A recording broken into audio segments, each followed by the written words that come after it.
Okay, cool. Good morning. Welcome everybody. Thanks for joining us on day 2 of Farmer to Farmer PG. That's post Gary. I don't know about you guys. I am still adjusting.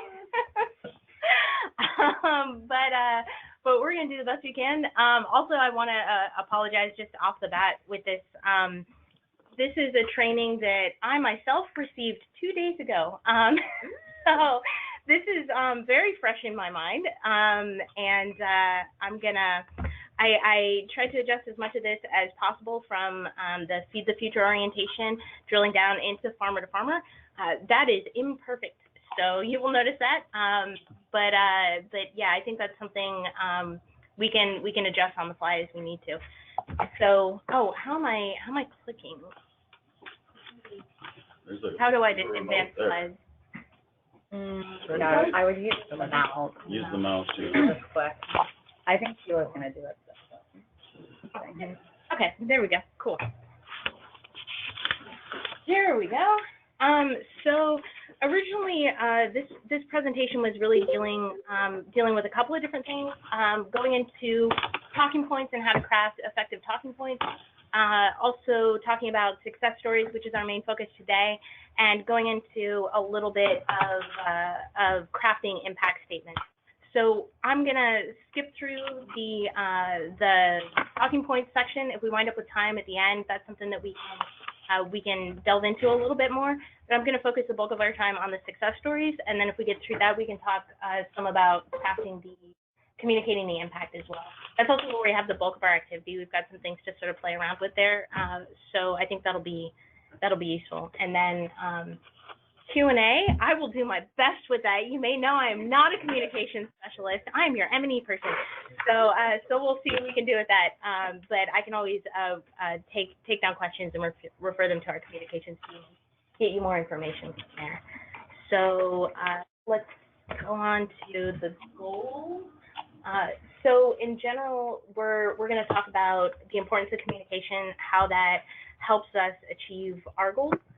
We're going to talk about how we can shape storylines, both through success stories and just all of our messaging in general, and also how we can get those things down on paper so that we can share them with a broader audience.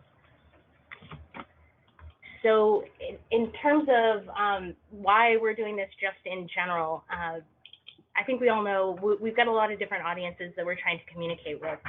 The way to do this effectively, we want to be telling a story, not just trying to get people to memorize facts. We want to be sharing our messaging so that more people are invested in what we're doing and aware of what we're doing. And we want, once people are invested, we want them to be helping us to advocate for the program. And I think that's true whether we're talking about our audiences here in the US or our audiences in the field. So those are the big things that we're trying to do, and regardless of our role on the program, we should, even when I'm focusing on M&E. So when we're trying to be, when we're putting these stories out, what makes something effective is if we're able to increase awareness. I think that's generally what we're trying to do, but not just awareness of the program itself, but of the impacts that we're having. You know, a criticism or a potential criticism that we hear a lot is that Farmer to Farmer is really volunteered. We do have measurable agricultural impacts, and so that's something I think we need to be keeping in mind as we think about our messaging. We're definitely trying to boost stakeholder engagement and understanding of not just what we do, but of the value. We're trying to build relationships, both here in the U.S. with our stakeholders here, our partners, and our potential volunteers, but also in the field, again, with USAID missions, with our partners on the ground, with our host organizations. And I think Farmer to Farmer, more than a lot of development programs, we have that real focus on public awareness. It's the secondary goal of our program, you know, sharing, increasing public awareness of not only Farmer to Farmer, but of U.S. development efforts generally. So I think that's something we tend to keep in the forefront of our mind, but when we're trying to communicate, doing it effectively is what's going to help us achieve these things. We can hit all those points, but if we're not really telling a story and we're not engaging people as effectively as we could be. So our target audiences here, we brainstormed some of the general audiences, USAID missions, other stakeholders in country, current and potential partners, both in the U.S. and overseas. Sometimes we're engaging with other partners, other interagency partners, U.S. public. I'm sure we're missing some there. Congress. Who else are you engaging with? I'm sorry. Congress. Congress. You are engaging with Congress. For the record, I am most definitely not. Yeah. Who else? Who else are we trying to reach? I mean, there's a large, I mean, a lot of us are engaging with international public. Yeah, this is true. Not a lot of us, all of us. Yeah. And other international governments, international NGOs. Yeah. Okay.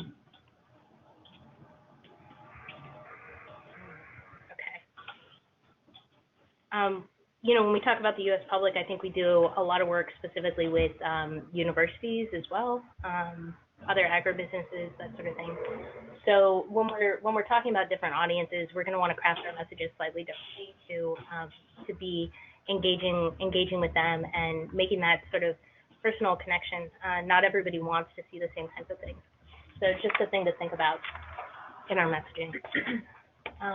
So when we're talking about our key messages, whether we're, you know, using talking points or an elevator pitch or putting something down in a success story or even talking about how we communicate in our reporting, we want to be making sure that we're communicating what we're doing, why we're doing it, what we stand for, how we're different from other programs. I think that's really easy for farmer to farmer. And then the value that we're bringing.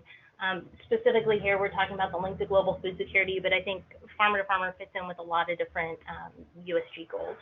So just thinking about those 4 points, what we do, why we do it, what makes us stand out, and then what's the value, what's the impact, what are we sort of generating as a result of it.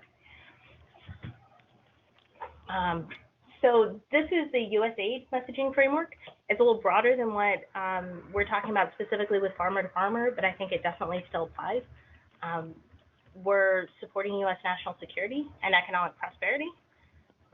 We're demonstrating American generosity. I think this is an especially easy message for farmer to farmers to convey. And we're also promoting a path to self-reliance and resilience. I think that's something we definitely do. I think everybody's aware of that. We don't always highlight that, I think, in our messaging. So it's an important thing to think about and how well that really ties up into the larger USAID messaging. Oh, and this is the Feed the Future messaging specifically, which I think is interesting. It might not apply quite as directly to what we're doing. We're improving agricultural production and markets. We're strengthening resilience. We're increasing food security and improving nutrition and increasing the exchange of ideas, technologies, and products.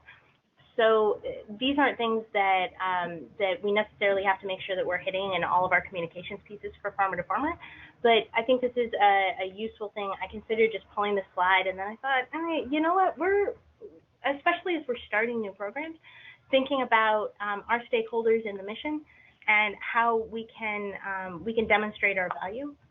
And how we can help tie in with some of the other programming and activities that they're doing. I think these things are not necessarily quite as intuitive for the things that we do with farmer to farmer, but I think we actually are hitting most of those boxes. So that may be useful messaging to think about when your audience is USAID missions or other USAID partners. So now we're going to start moving into success stories specifically, but before we get there, I want everybody to take a minute and think about what your favorite stories are. So from books or movies or like podcasts, what do you enjoy listening to or reading or watching? What do you come back to again and again and again? So take a minute, and then I'm going to ask people to shout out some sharing there.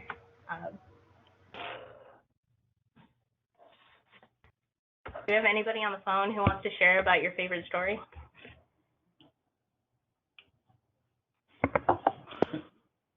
Anybody whose microphone is working? Erin, I can Yeah. share. This is Chelsea. Hey, How are Chelsea. you? Story. One of my favorite stories is from Kyrgyzstan 2008, so a long time ago. Okay. I was not involved with Farmer to Farmer at the time, but went out there to support Farmer to Farmer on a final report. So I was capturing some stories, and one of my favorite ones was talking to a group of women farmers who had learned all sorts of ways to maintain their cherry trees, so pruning and composting and like other stuff like identifying pests. So they were telling me all about it, and they were telling me how they increased their incomes, and I asked what are you doing with your increased incomes, and we're like, oh well, we're getting our daughters married. So now they were able to invest in their household, but then they said, oh yeah, and we also bought a vehicle, like all of us together. So now we don't use the middleman. We just take our stuff to the market directly. So I really like that. Yeah. So what is it that you find so compelling about that story? Like, what really grabs you and makes that stick in your mind 10 years later? I know it's been 10 years and I still think about it. Yeah. One is that they found a way to invest back in their farming business. To now they're cutting costs by not relying on the middleman, but doing them themselves. But also I realized that the dowry for their daughters was important for them, for the family, and maybe they were having problems like getting that together before. Now they didn't. Now that was not a problem anymore. So maybe from a societal standpoint, also meant that they were better off in their communities and what that means from a cultural perspective, not just like the financial economics side. It sounds like there's improvement, and that's really compelling. But there's also sort of a personal connection there. It means something to a family. Yes. Yeah. Anybody else wanna share a story from Farmer to Farmer or any place else really that you find really compelling? Virginia? So I think, yeah, the stories that, I mean, obviously that you can see, tangible improvement in farmers' lives overseas in the programs, but then also to see volunteers that it's impacted so deeply. I know all of us have worked with volunteers that are constantly posting on Facebook, and they're, and it's not just Facebook, right? They are educating everyone in their networks about the places they've been, the things they've learned, introducing them to new cultures and people that, like I think about Andy Shackelford, who was one of the Volunteers of the Year a few years ago, and he still stays connected with a lot of the people he met in Zambia. He's always talking about it, in his community in North Carolina, people that have never, like, where is Zambia, where, know nothing about it, and he's still, like, constantly educating people through, his farmer to farmer experience, and that's just, one volunteer. I mean, you think about all of them, and those kind of stories, I think, are really compelling, too. So that personal connection makes a real difference there. Yeah. Okay. These are good examples. So if we think about what makes a compelling story, there are different components to that.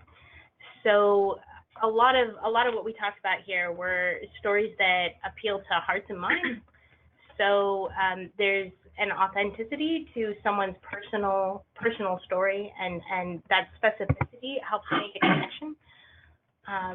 We also, I think, a lot of our stories are designed to engage someone and then influence them, get them to act in some way or think about something differently.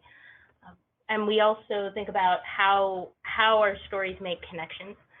So this is a good place to be thinking about specifically who our audiences are. What are our audience's values? What's important to our audience? And how can we make that connection between what we're doing and what our audiences care about? A lot of times when we think about effective stories, they center on tension or turning points. So you see a change, or you see how some sort of pressure results in a specific outcome.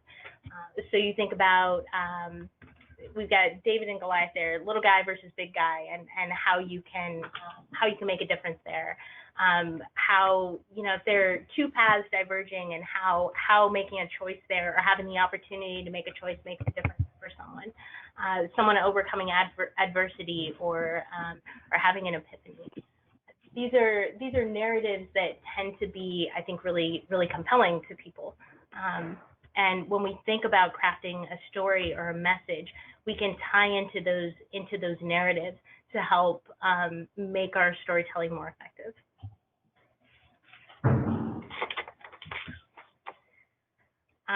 So when we talk about sharing our success stories, and what stories we choose to capture and share, we want to make sure that, the activities are important, but we want to focus on the outcomes. So we need to contextualize things. Most of the time our audiences aren't incredibly immersed in the specifics of the stories that we're trying to tell. So we need some context.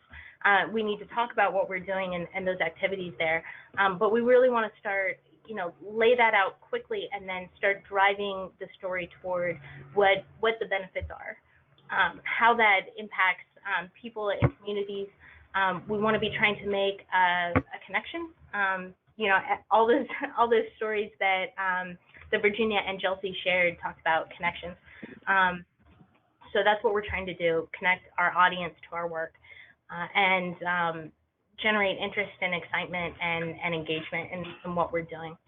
So yeah, these are the kinds of things we want to be thinking about with what we choose to share, and then how we craft those stories that we're sharing. So this is something you might remember from your high school literature classes.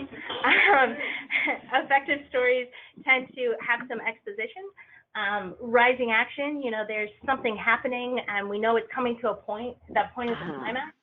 Then there's some resolution, and then sort of the result, or the final outcome there. So that when we can tap into familiar arcs like that, it really helps our audience understand and follow what we're saying. So you can get more information across with fewer words, if you're following a story pattern that's familiar.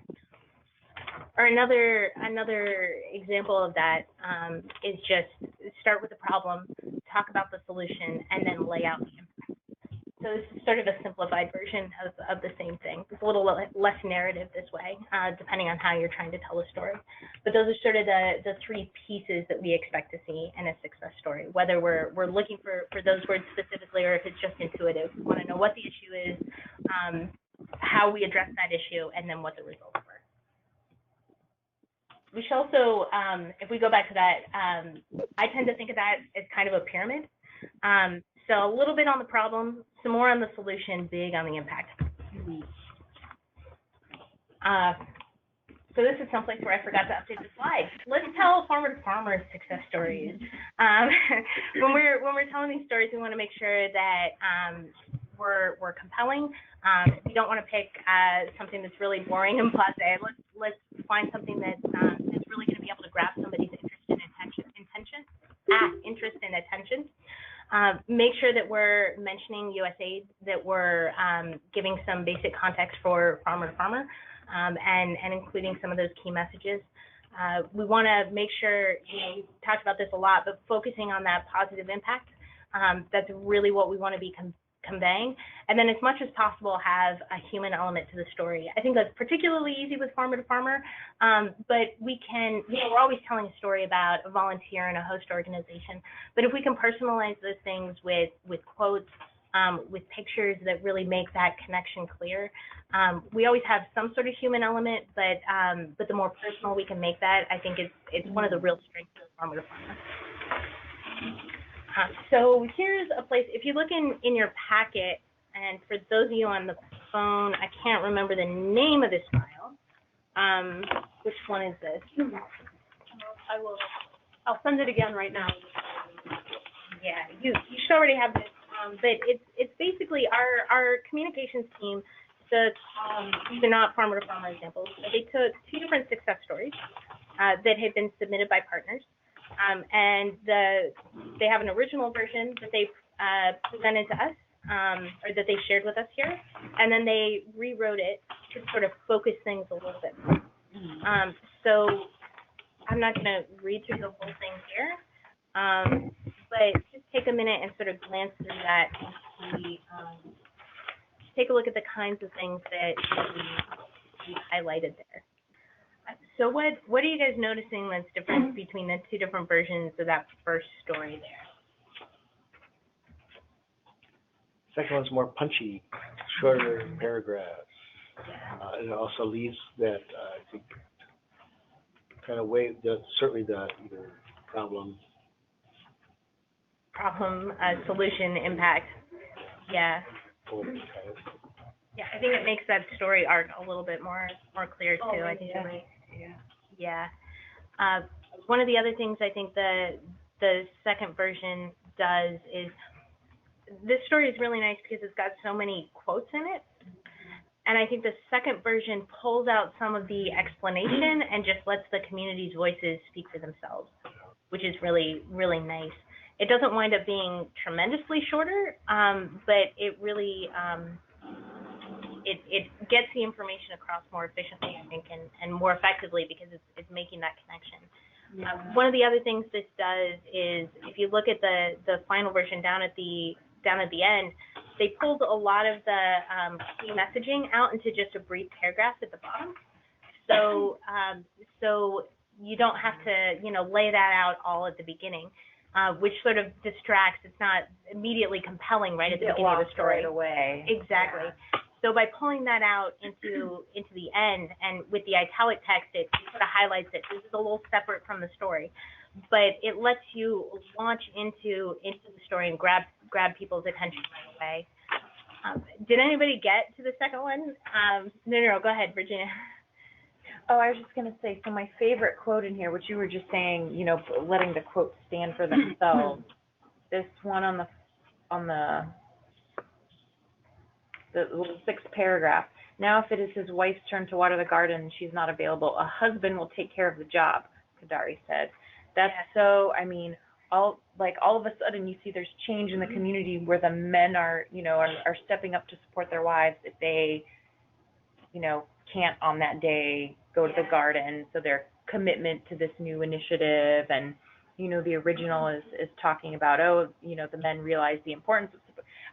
You don't need any of that. That quote is just super powerful, so let it be. You're able to convey so much information with just one line. Yeah. I think also we can sometimes be guilty of trying to throw in the names of the projects, the names of all the partners, the names of everything else right in the beginning as an explanatory background bit, but I think that loses people's interest. So they've taken out a lot of what outsiders might consider jargon, like the mention of wash. Exactly. Yeah. That's a good point. Eric? There's the before story, there's the techniques of writing a proposal and the techniques of writing a success story are different. And in the before story, you see some of the proposal writing of okay, first we did this, and then we did this, and then the community bought in this way, and there was WASH, and there was all these acronyms. And that's, okay, that can get you a good proposal, but it's boring. Yeah. And telling a story and being interesting is the second one. Yeah, you got to put on a different hat. Yeah. No, that's excellent. Anything else on the first one here? I also think it's a little better branded for Feed the Future. Feed the Future was tossed in there a couple more times rather than just the project. Mm-hmm. Yeah, thinking about sort of like the bigger picture there. I think you can tell the first one was written by an implementer, and the second one is the Feed the Future communications team took that and made an adjustment there. And it's fine to have that information available, but it's not really capturing your audience. So throwing that in at the end, I think you can still get the point across to people for whom that's important, but you're not really distracting from your resources. Yeah. Did anybody get to the second one here?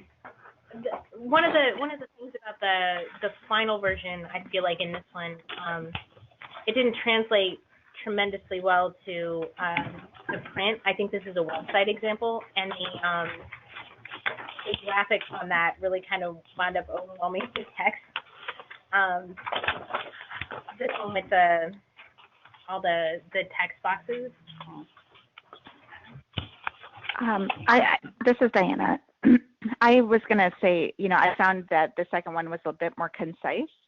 And the other thing that stood out for me was that they separated the quote about, for my products, I made sales of about $41. And it was an eye-opener. But just by separating it and making it a standalone sentence, it brought more attention to it. Oh, yeah. Which made it stand out even more for me as the reader. Yeah. That's a good point. But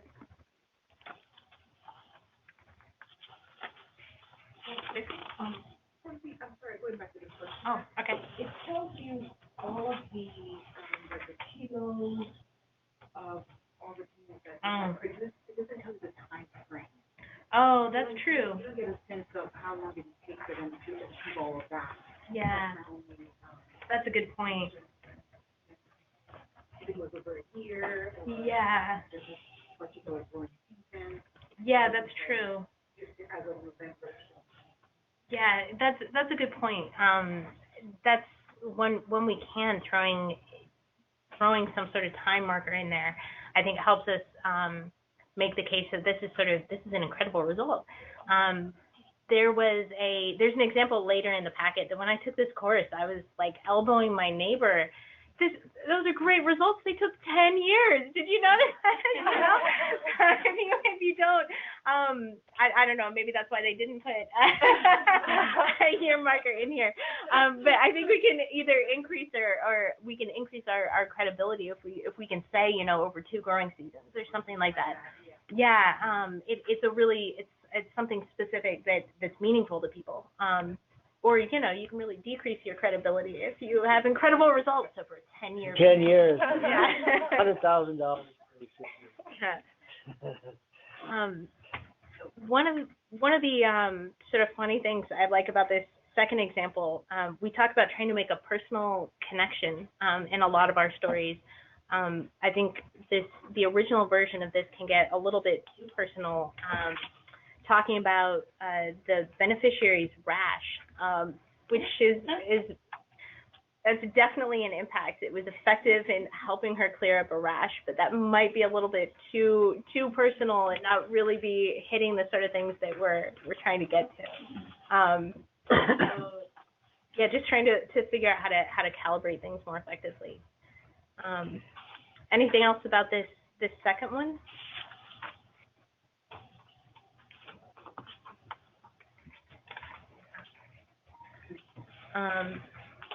So if we go on from these examples, we have an activity, which I think is kind of fun. Could we get those materials out to you? I'll send it through again, just so everyone has. So what we've got for this, we have, I'm going to ask people to break up into either pairs or small groups. We've got a lot of different versions of these materials here. So we have 2 different puzzles, basically. Examples of success stories, real life success stories that have been broken down into a couple of sentences each. And so with your partner or small group, we'll pass these out and take them and put them in order. Figure out how you would tell that story. You may not want to use all of the specific pieces, so feel free to discard those, but take the different components and tell a compelling story with that. So we've got 2 different examples. We'll pass these out. Here, let's send these down this side of the room, and we'll send these down this side. So take a look as you grab one of these. There's story number 1 and story number 2. So let's start with story number 1, and grab a partner or a couple of people, and just start working on that. Let's take like maybe 15 minutes to go through it. All right. Yeah. So, do we have anybody on the phone who wants to read out their story?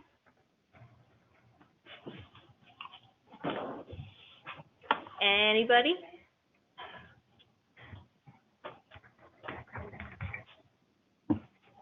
Anybody in the room who wants to read out their story? Excellent. Okay, let's hear it. Let's hear it. And read loud so the mic picks you up. Will do. Joshua Oyugi is a farmer in Tirango village in western Kenya, where he farms beans, cassava, sweet potato, banana, and most importantly, maize. In Kenya, maize is everything. For about 96% of Kenyans, it's a major source of carbohydrates and provides more than a third of their daily calories.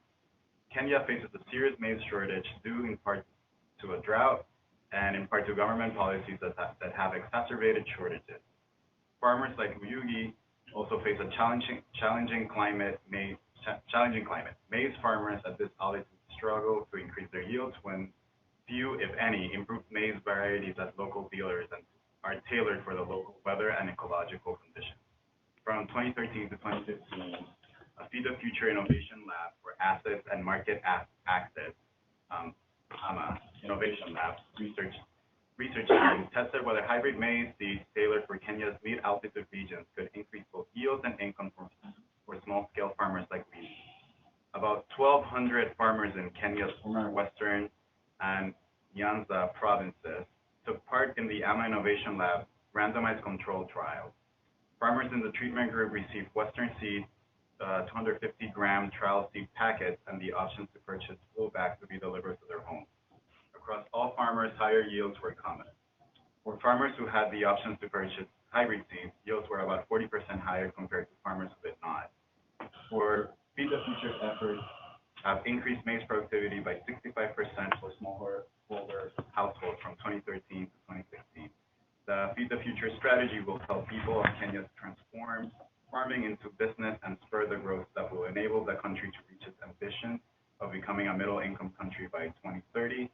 And then at the end, we put the reference source website. Cool. Yeah. Thoughts, reactions? This is better. Yep. How do you guys feel about that? Kind of bogged down in knowledge. Yeah. Okay. And I will say, we took out there's a lot of background that we didn't use. Yeah. We take out a lot. Yeah. Mm-hmm. We tried to go with like the brief background to get the context, the challenge with the climate and the yields and everything. And the project comes in with this solution, this test and solution, and indeed it is a solution. It worked. So hooray. And then a little bit about, the Feed the Future's goals. Yeah. Yeah, well, I think that hits the arc. You talk about the problem, you make a personal connection with a farmer, then you go into the solution. This is the activity that the project undertook, and then here are the results. This is how this is working, and then you tied it into a larger goal. Let's go on to the next slide there.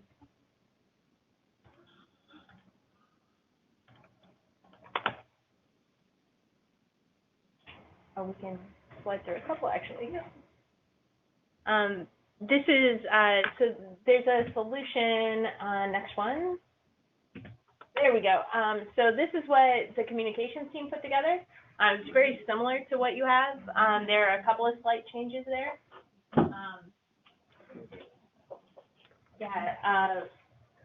So it does the same thing, making that connection with the farmer right at the beginning, explaining the importance and why they're facing this problem. It goes briefly into the solution, and then it's a little briefer on the outcomes than you guys were. It doesn't really tie it back into the larger farmer-to-farmer context, but your example, their example here is the exact opposite. It's the reverse of the pyramid. Oh yeah. It's really heavy on the problem there. I think the difference. So I think what really bulks this out is trying to make that connection with the personal connection with the farmer. That adds to that some. But you're right. It is really, really heavy on the problem. And that's why we took out the one that has the low maize productivity varies today only blah, blah, blah hectare, and this, like, we didn't use that one in ours because we felt that was just, it was too in the weeds. Yeah. Yeah. I We took that also, out. when I did this earlier this week, we took out the Kenya faces a serious maize shortage due in part to drought and in part to government policies, because that doesn't get picked up anywhere else in the story. That just seems like kind of extraneous information, and I don't know. I don't like offending government, so. Drought, and we could split it because the drought would like relate to climate stuff, but it was all in the same strip. Yeah. So it was like both are done. Another sort of criticism I have of this one is, although maize productivity varies today, only 1.8 tons per hectare is realized against the potential of 6 tons per hectare. You could also just say, it has the potential to increase by production by 300% or something. Yeah. And make that a little pithier there. So there are definitely some things you can do there, but in general, I think you hit it with let's lay out the problem, make a personal connection, talk about the solution, talk about the impact and how that impacts somebody personally. So, and ideally you'd have a picture and some quotes. So let's take a look at the second one now, and do the same thing. Let's take maybe 10 minutes with that one. And yeah, folks on the phone, hopefully you're not having too much trouble working with this. Hopefully PowerPoint makes it a little easier. Level 2. Shall we come back together now? Everybody at least partially satisfied with what you've got here? Yeah. I think this one was a little. Yeah, this one was. I agree with you. I think this one was definitely more challenging. So I'm gonna offer it up to folks on the phone again. Anybody want to read a success story? Well, I got all self-conscious when you said the word workshop. Right. Anybody? You have to get to work. Euler. Anybody in the room want to read a success story? We can read ours. It's short and sweet. Excellent. Okay. Kimberly is a third grade student and school government member of Itzak School in the Cunan municipality in rural Guatemala. As it is for most children in rural Guatemala, water is a scarce resource for Kimberly and her family. Only 18% of households have access to piped water in their homes. Among those homes, 90% do not have water that is safe enough to drink. Given the lack of water at home, schools play a critical role in ensuring children have access to functional water, sanitation, and hygiene facilities, which are a necessary step to creating healthy schools and improving nutrition. Through Feed the Future, the USDA McGovern-Dole International Food for Education and Child Nutrition Investment for Educational Development in the Highlands, or IDEA, project is working to improve student health and hygiene practices in school. The program is implemented by Save the Children. In addition to providing daily school meals to more than 42,000 students in 273 schools, the program includes training to school staff in essential hygiene skills to prevent contamination of food and infrastructure improvements to school communities like water filters for classrooms and school kitchens, sanitation facilities, and hand washing stations. They're also focused on training students like Kimberly to be leaders and active participants in the health of their schools. All students learn and practice personal hygiene in schools, including hand washing with soap and oral hygiene. Kimberly follows the cleanliness traffic light method, which consists of student-led inspections to publicly monitor, track, and report the hygiene conditions in school. We check the cleanliness of the classrooms, bathrooms, patio, kitchen, cellar, and hallways, Kimberly said. We put green happy faces in the areas that are clean and red sad faces in places that need to be cleaned. Before, there were more sad faces, but now almost all the faces are happy. The program has helped thousands of students in Guatemala on the path to better health and hygiene by allowing kids to build healthy habits, and student leadership creates positive reinforcement by building social norms around hygiene. Beautiful. And reactions? Devastating criticisms? You can start. Yeah, any other thoughts? I didn't know how USAID could be possibly put into the story. Oh, that's There's true. so much background on the USAID, like what USAID's done in these countries. And yeah, so. Yeah, the one that sort of goes into, okay, Feed the Future, here's 14 lines on the name of this program. That I think could definitely be adjusted a little bit to to sort of refocus on sort of the critical things that we want to mention, like, hey, this is a USAID program, or something like that, and just sort of make that connection. Yeah. I think we ended up taking out all the mentions of USAID. Yeah. We tried to, but we didn't know. We thought we'd go with one program. Yeah. I think this is one of those kinds of stories where you could really get a lot of mileage out of making just a little block of text at the end explaining. Oh, yeah. This one was tricky too, because I think there's a lot of reference to the program, but the explanation of the program is mostly just the name. Yeah. So, and then there's that reference to Colgate Palmolive, which, like, what exactly is going on here? So I think there's definitely some tricky things in that one. I would probably rewrite some of these slides, not just reorder them. Yeah. Any other thoughts on this one? I wanted to include the Colgate Palmolive thing, like all of this, working with the private sector and everything, but it just wasn't framed right for this. Yeah, the only mention of that is just, and here's a giveaway, which that would have needed a little more story in it. Yeah, that makes it a little hard. There we go. Yeah, this is the way the communications team put it, which is close to what you had. But yeah, I would probably do some things a little differently here as well.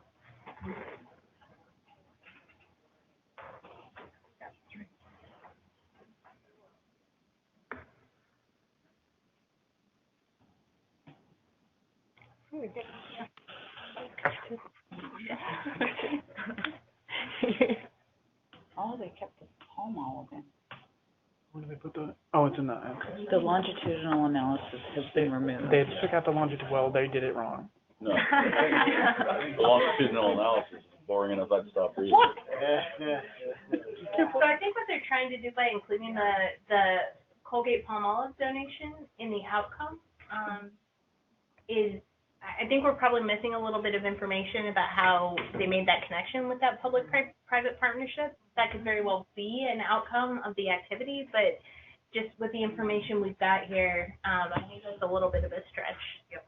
Well, it's also, I'm sure it's waving the flag for pulling in private sector, U.S. private sector. That's true. It's a weird fit there. So I think there's also an option, thanks Steve, there's a discussion here about Kimberly follows the cleanliness traffic light method, but then she explains it herself in a quote. So we may be able to take out our own explanation of that and just let her quote stand for itself. So there are some options to mess with these things here. One of the things that I like about both of these examples that it sounds like I think everybody also pulled up in putting those stories together is that we start by making a personal connection and then sort of broaden that out to a larger community or a region, and then focus that back in on the on that personal connection. Another thing I like in this one, they're focused on training students like Kimberly. Like, you could lose some focus in the meat of the story on that personal connection, and they just do a really nice subtle drawback to remember who you know and how this affects this specific person, which I think is a nice element in this one. So that's what we have specifically on the success stories. If we want to move on, we have one more activity with some material in your packets. So I can't remember the name of this file, but I think you shared it. So there should be one more thing in here. It's about a 6-page file, I guess, three pages in hard copy. And what this does is these are things maybe we can work with a partner or individually on this, however you wanna do it. But it lays out sort of a development challenge the project solution, and then includes a bunch of statements on impact.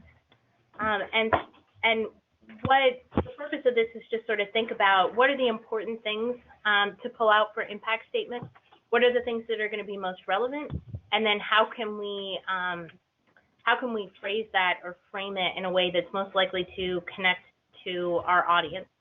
So read the challenge for each of these, read the solution, read through those different impact statements, pick which ones you want to highlight. Which impact statements you want to highlight? Which impact statements you want to highlight, and then either record those verbatim or reword those or rephrase those in a way that that's going to help communicate most directly with your audience. So like I said, either work with a partner on this or do them individually, however that makes the most sense to you. But let's take maybe 5 to 10 minutes to read through these and write some impact statements. So are we doing all of them, or as many as we can get through right now? Yeah, there are, I think, 5. Okay. 2, 4, 5, yeah. I have another question. Yes. Do you want us to rewrite the whole story in the answer box? No, just the impact. Just do 2 or 3 impact statements. What are the highlights from this, and how would I present that? Okay. Yeah. Okay. Let's start sharing some examples here. So the Dev Bar rice mill. Does anybody have a few pithy impact statements they're willing to share?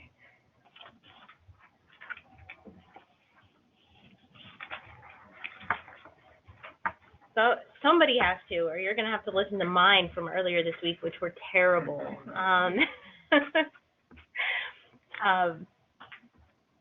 Anybody? Yeah, go ahead. I just compacted it into one sentence. As a result, a local food company selected Dev Bar Rice Mill to thresh 200 metric tons of paddy rice in 2017, therefore reducing rice imports from India by 30%. Yeah, beautiful. That really compresses the information. You hit the main points really quickly.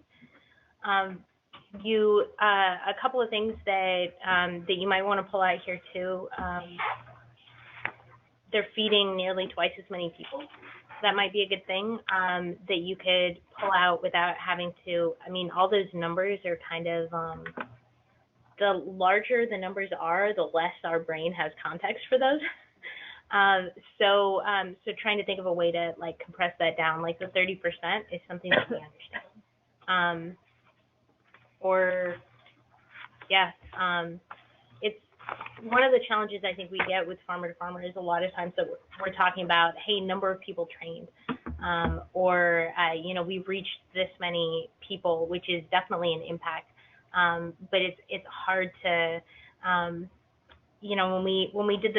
when I did this earlier this week, absolutely no one pulled out 1,000 farmers trained, and I was like, that's what we do all the time. But it's hard to really make that super compelling. So being able to think about 100 farmers or 1,000 farmers receive training, which helped the plant have a steadier supply of high quality rice for milling or things like that. Thinking about how we might be able to read it. The training of thousands of farmers, that's more of like the output. Yeah. Right, leading to what? You trained them, so what? Yeah, exactly. So this is a challenge we get all the time with extension activities as well, things that are doing capacity building. It doesn't necessarily get us all the way to the end of the chain. So whenever we are able to collect that information about, what happened as a result of that, that's a lot more compelling if we can get there. It's not a problem to highlight those numbers, but just sort of completing the chain there. So what? So, yeah, which, significantly reducing the imports is a significant so what there. Awa fish. Anybody want to read an example there?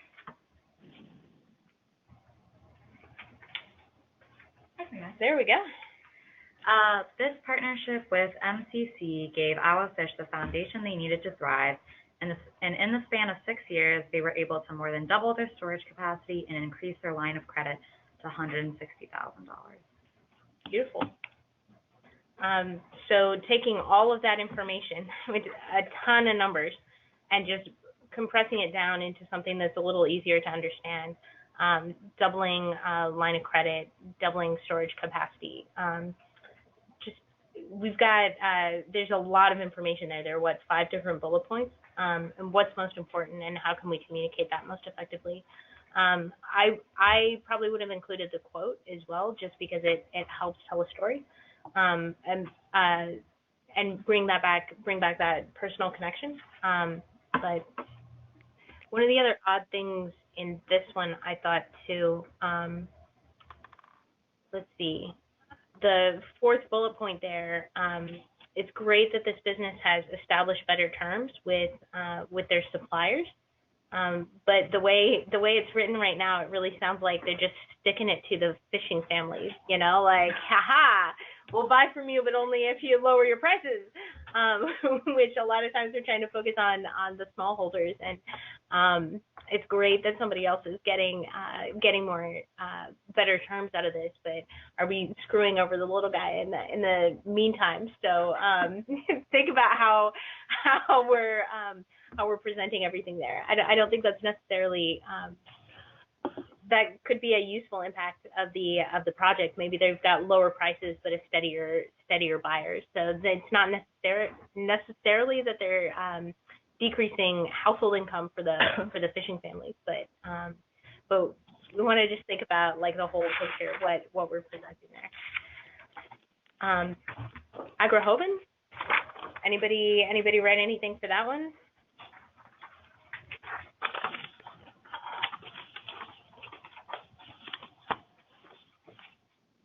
This is another one where there are a lot of sort of output figures there. A lot of people are trained. A lot of people are forming groups. But so what? What are we doing as a result? Yeah, the example. It's not really short and pithy, but but what the communications team pulled out here was. With support from Feed the Future and Mercy Corps, the Agrohoven Project has equipped more than 500 young adults in Guatemala with the knowledge, financial means, and relationships necessary to create and sustain successful farms. This project has ultimately enabled these young adults to stay and work in Guatemala instead of having to move to another country to find success. As Agrohoven participant Judith Morales Manzar notes, what I want to say to the world and to all the youth is that here in Guatemala we can obtain the things we want without having to move to another country. So yeah, picking out the most important impacts from that list they've got there, bring it back to the personal connection at the end. Tajikistan Health and Nutrition. Anybody want to read a statement? Eric, yeah, read a statement. This isn't really a full statement, but this is how I'd start with this is the project provided mold sketches and training, which led to the training of 18 masons, one of whom was Gafurov, who then used his money to go to school and is now sharing the information with his customers. There you go. Yeah. So pulling out those key pieces, making a through line through from the problem to the solution to what the results are. What the example we've got is Feed the Future's health and nutrition activity has benefited the community in multiple ways. In addition to improving hygiene through the construction of new sanitary latrines, individual entrepreneurs like Gafurov have learned new skills that allowed them to start a small business and pursue higher education. So yeah, making that connection all the way through, talking about the results. Anybody get all the way through to the Nepal example? Yeah, I did. Everybody want to read yours? Yeah.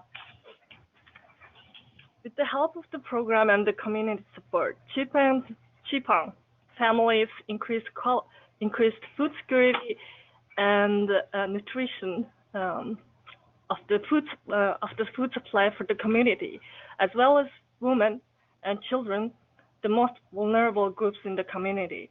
The sale of the agriculture products also generated more income for these indigenous families. There you go. Yeah. So highlighting those community members, specifically highlighting the most vulnerable, incomes, nutrition, and increased food. So we're hitting all the pieces there. Yeah. Well done, guys. So this is right at the end of what we have. If we go back over to the slideshow. There we go.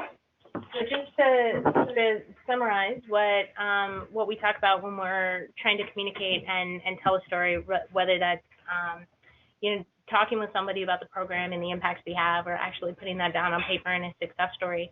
Try to create a personal connection and an emotional connection. Not just appealing to talking about numbers, but how does this personally affect someone? That it helps pull the viewer into the story and think about how make that personal connection there basically. Talk about real people, quote them, use pictures that again help to make that a little bit more personal.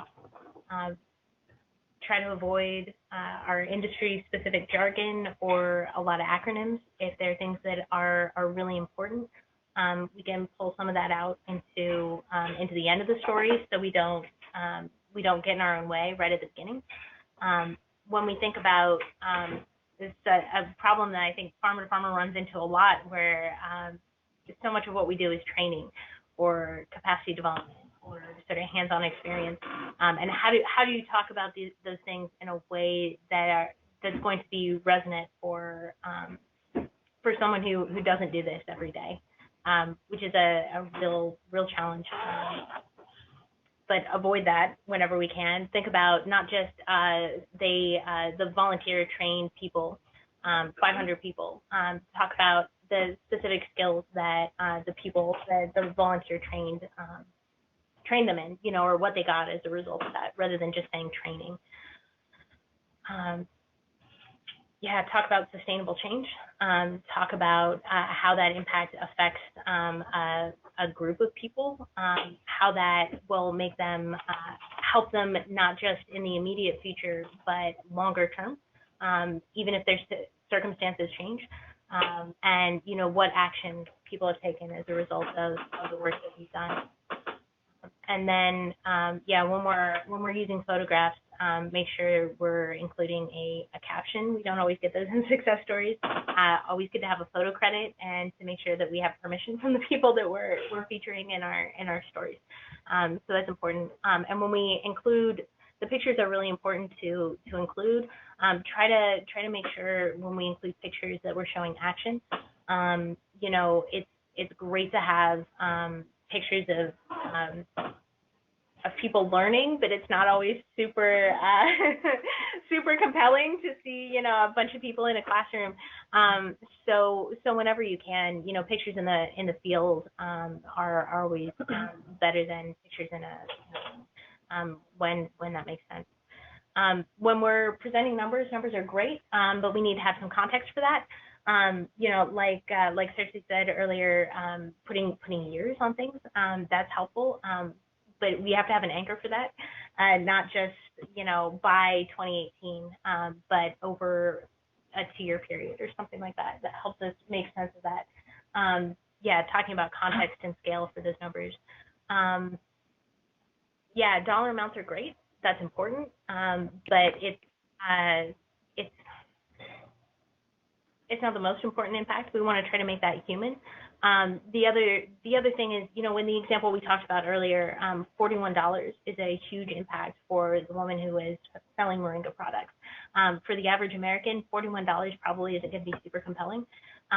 So if we want to talk about that, it's a fine number to include, but we want to make sure we've got context for that. Or talk about a percentage. This is a 400% increase in her income, rather than the specific dollar amounts are sometimes hard to scale. When, it's good to make a story personal and talk about a specific example, but we want to make sure that that's not a dramatic outlier.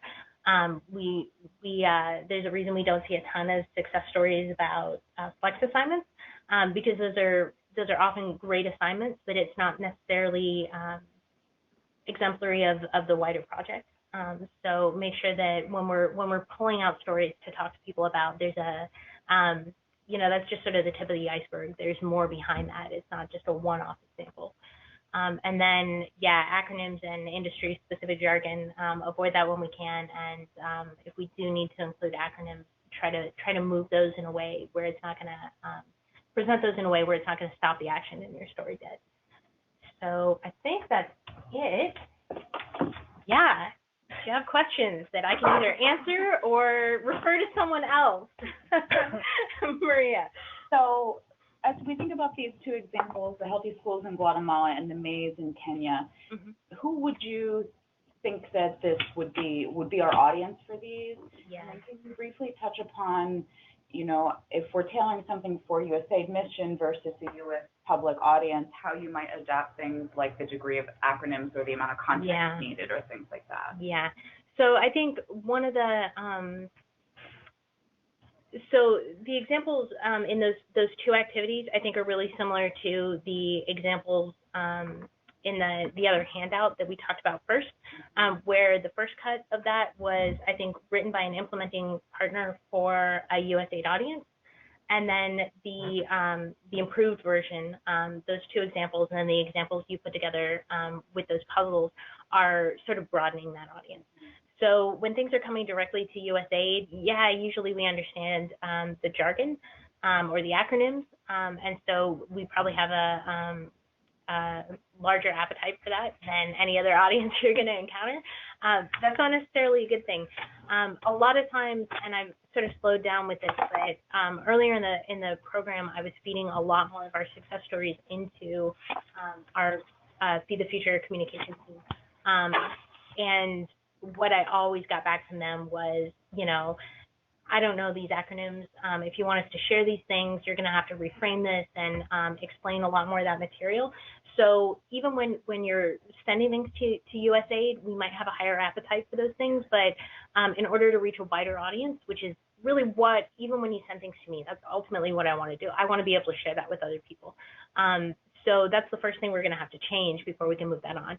So I would say avoid that just in general, even if I'm your audience or the mission or anything like that is your audience.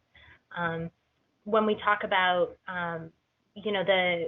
the U.S. public, that they're going to have even less of an appetite for that than if you're trying to push things out into like an industry publication or something. That's going to be way different than something that we're trying to get up on a USAID mission website. Or if you're just generally pushing something out through Facebook, I think strip out as much of that as you can. And that's not necessarily going to be a problem for me when I see those things. I'm still going to see the story. So I would err on the side of less project specificity and more general interest, because I'm going to understand that either way, and it's going to be easier to share if it's more general interest. Yeah. Bruce? It's all these things are a balancing act. I guess a couple of things that come to mind is that the personal stories can be kind of a cliche. And I still remember, I don't watch many movies, but I remember watching All About Schmidt way back when. And Deer and Dougal, he responded to one of his like Save the Children letters or something like that. And anyway, it became this big joke all the way through the movie. And so you can, when I see it actually with CRS, outside of the Farmer to Farmer program, that's a little bit too much of that. And also, I think it's also important to not insult people's intelligence. And make them too fluffy, because also it gets back to some of the negative reputation that Farmer to Farmer has. It's fluff, whereas we do meaningful things, and I think that it's important, if we can kind of strip out some of the jargon and the acronyms and things like that, to really tell that story. Because these are compelling stories, and we really do make a big difference. but I guess for us not to be afraid to really explain some things that are more complex. Fair enough. I think a lot of times when we talk about making a story personal, we tend to think about we have to highlight one person, whether that's a beneficiary or a host or a volunteer. But like in the first example that we talked about, that told a very personal story about a village and had a lot of different people in that village sharing their perspective.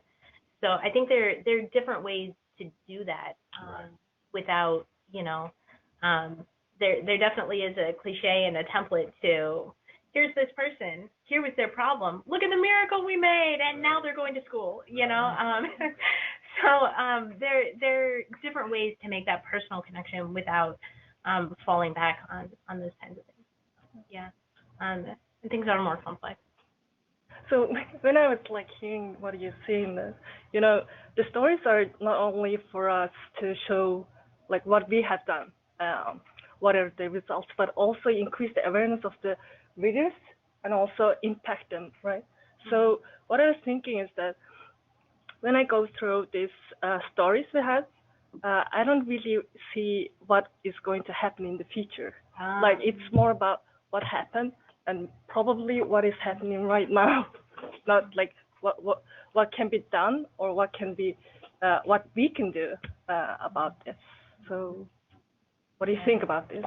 We can actually add some ideas, we could do more things in the future for this village or for this community, or because the readers want to know how they can impact or how can they, contribute.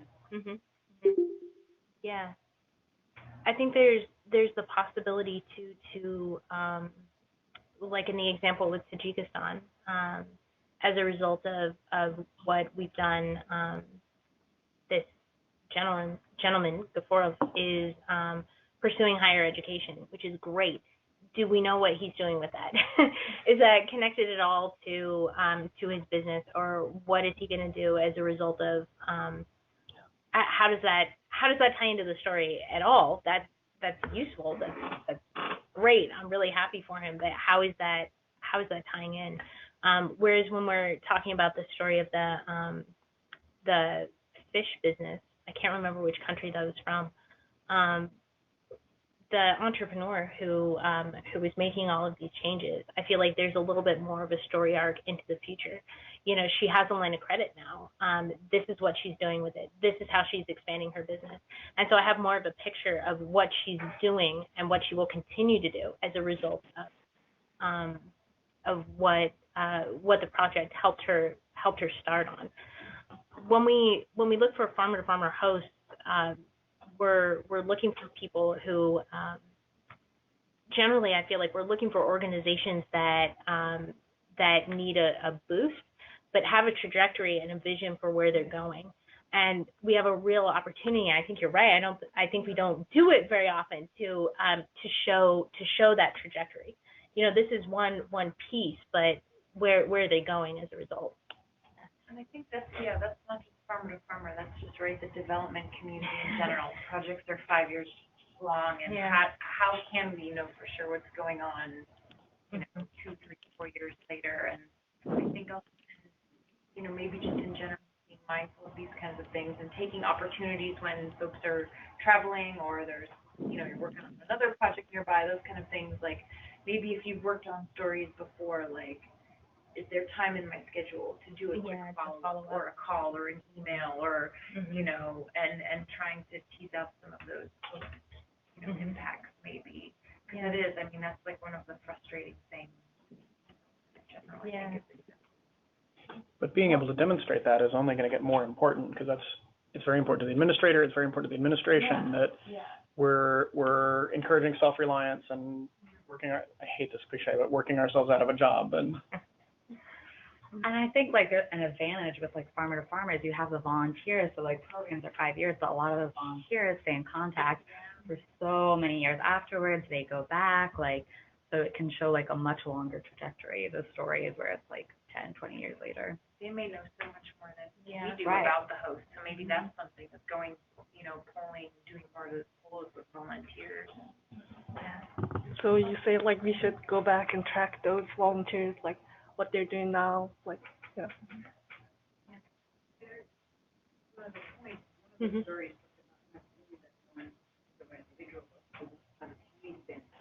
Mhm. Like think that having the larger community, showing the benefits of the larger community helps to promote that trajectory. Yeah.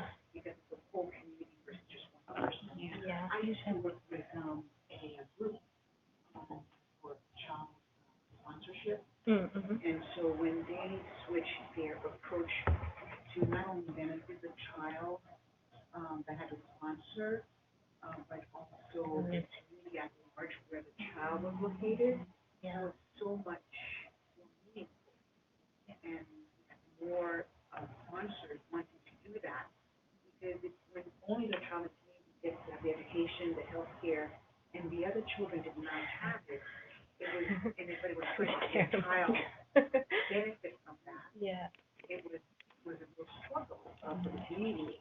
It was like, even for myself, like I can't reconcile with this. I'm choosing only specific children with specific criteria and vulnerable, and stuff. But when the programs really changed to include the community with a team development project rather than child being sponsored, it was just much better. Yeah.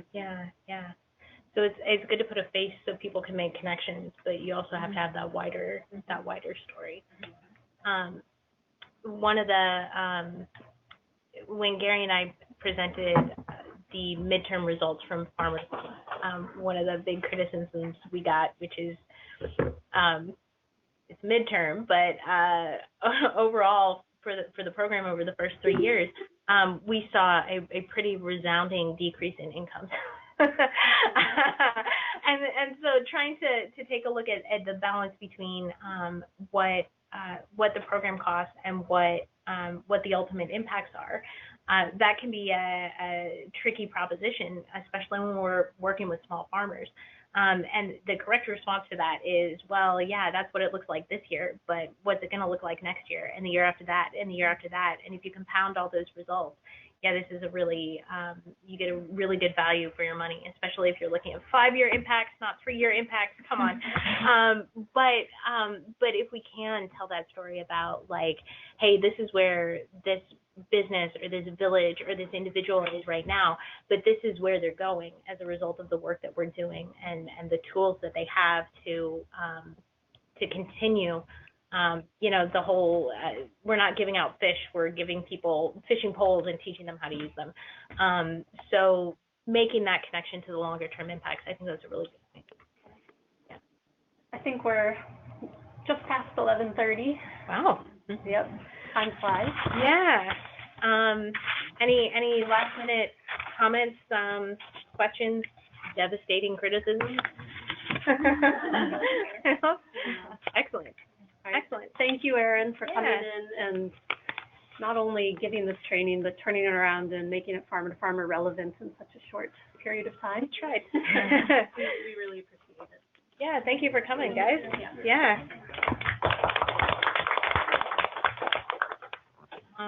And I know everything's winding down, but I'm around. So if anything comes up, definitely feel free to reach out, and we'll be in touch. Yeah. Thanks, and thanks to everybody calling in on the phone. Thanks, Erin.